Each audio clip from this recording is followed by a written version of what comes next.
हर उम्र में रहती है। वो एक 80 साल का बूढ़ा बस में चढ़ा तो 75 साल की बुढ़िया बोली ताऊ कित जाता।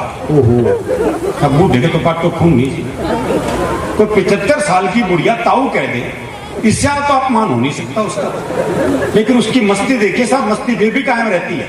बुढ़िया बोली ताऊ कित जागा, तो बूढ़ा बोला बेटी तेरी खातिर छोरा देखने जा रहा हूं।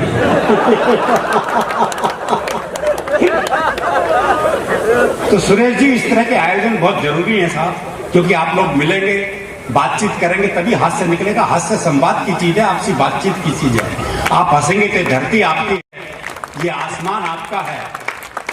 अगर रोने बैठ गए तो किसी मिल में वो रुमाल आज तक नहीं बना जो रोते हुए आदमी के आंसू पहुंचते। क्या बात है, वाह वाह वाह। और हंसी संवाद से निकलती है। वो एक बुजुर्ग महिला बस में चढ़ी तो किसी ने सीट नहीं दी उसे, तो ड्राइवर को दया आ गई, उसने बोनट पे बिठा लिया। थोड़ी देर बाद 30-35 साल की सुंदर सी महिला चढ़ी तो सारे सीट देने को तैयार, और वो महिला बैठने को तैयार नहीं। तो बुढ़िया बोनट पे से बैठी बैठी बोली, अरे बोले बैठ जा, कुछ साल बाद बोनट पे ही बैठना पड़ेगा।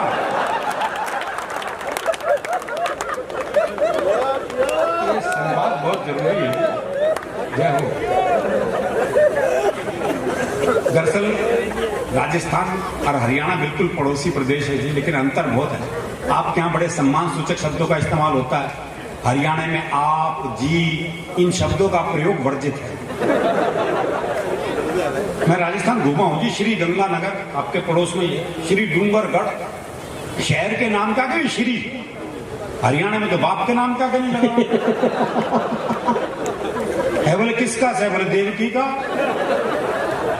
श्री शब्द की गुंजाइश ही नहीं। वो मुझे एक भिखारी मिला। अच्छा, वैसे आपको हरियाणा का आदमी कहीं भीख मांगता हुआ नहीं मिलेगा, इसलिए नहीं कि बड़ा स्वाभिमानी होता है, इसलिए कि मांगनी नहीं आपकी। सच्चाई तो यही है। वो मुझे भिखारी मिला, बोले 20 रुपए दे। बताओ ऐसे वो कौन देगा। अच्छा, कसूर उसका भी नहीं है भाई, दीजिए शब्द है ही नहीं हमारे है। बोले 20 रुपए दे। मैंने कहा भाई क्या करेगा, बोले चाय पीऊंगा। मैं कहा चाय तो 10 रुपए की आपकी है। बोला तू नहीं पीएगा मेरे साथ। तो अगले कंपनी भी चाहिए भाई। और आपके राजस्थान के ठीक पड़ोस में गुजरात है। वैसे आज इस मंच पर कोई राजनीतिक बात इसलिए नहीं हो पा रही कि आज यहाँ पे राहुल भी है और मोदी भी है।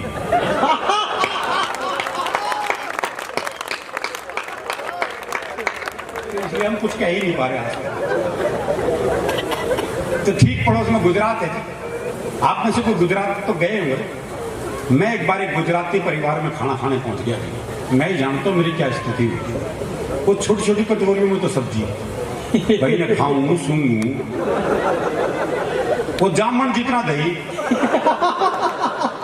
बोले दही लो जी दही। अब हरियाणा में तो कटोरा भर के दही नहीं मिले तो कहीं की दही।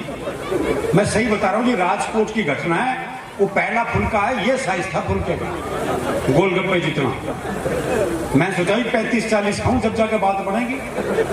लेकिन अगला तो मेरे से भी ऊंची चीज था। 5वां फुल्का देते हुए बोला ये तो लेना ही पड़ेगा।